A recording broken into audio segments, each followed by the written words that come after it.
ain't gonna do it. Do it for TikTok. Hi Oddings, it's your Ate Sapphire. I have two amazing offers from our sponsors, Purple and Scentbird, so stick around after today's episode to hear more. Hey, I'm Sapphire. Want to hear something scary? Life imitates art.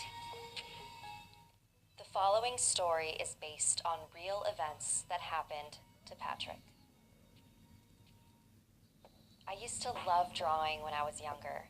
Art class was my favorite, but I gave it all up recently. And if you experienced what I have, you'd understand. I first discovered my gift in middle school.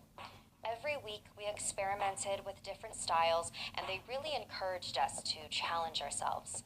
One week the assignment was to create a drawing with accentuated shadows and shapes. I ended up drawing a desert along Route 66.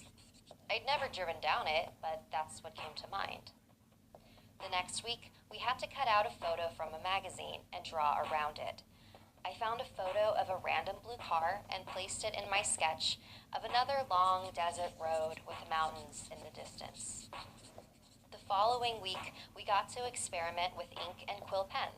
And no, I didn't draw another desert road. This time, I was compelled to draw a bird. I wasn't sure what kind it was, just a small, generic bird. After I finished, I decided to add some more elements around the bird. I drew a window behind it, a table underneath it, and an oil lamp in front of it. My teacher was walking around the room and stopped at my desk. Interesting. Why is the bird inside the house? I don't know, that's what my body told me to draw. And that's how it felt whenever I made art, like someone was giving me instructions and I was merely following them. I thought that's what inspiration was. I thought everybody felt that way. Until I got older. I ended up getting into my dream art school on a full ride scholarship. I was so ecstatic to continue honing my skills. My dad, however, was not. He thought art school would be a waste of time and that I should be pursuing something more practical. I didn't blame him for his opinion. He's from a different time. But it was a bummer to not have his support. We fought a lot because of this. It got pretty bad, to the point where I moved out of the house without him knowing and into my boyfriend Adam's place. I wouldn't admit it at the time, but that's probably why my work during that period was much darker, more graphic, images filled with despair, deterioration, fear. But again, I believed I was just listening to that soundless voice inside of me, controlling my every stroke.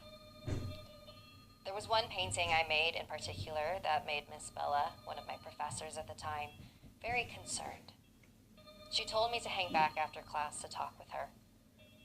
Hey, Patrick, I don't want to worry you. You're doing very well in class, but I wanted to talk to you about you.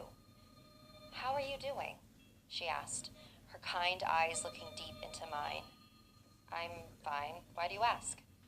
I guess I'm just slightly concerned about some of the work you've been doing lately. I mean, don't misunderstand. It's all very beautiful, but also very sad. I'm just drawing what my body tells me to draw. So your body told you to draw a self-portrait with monsters ripping you to shreds? Well, it's not really supposed to be taken literally. And a man drowning in a pool filling up with his own blood? Oh, that's my dad. He likes to go swimming, but that's not supposed to be blood. Look, you don't need to tell me anything you don't want to tell me. If you say everything is fine, then I believe you. I knew that my relationship with my dad hadn't been great lately, and maybe I was denying the responsibility of mending that relationship and placing it on this invisible entity that I claimed was controlling me. But I wasn't ready to make amends yet. I went back to my apartment and had this sudden desire to look at my old drawings.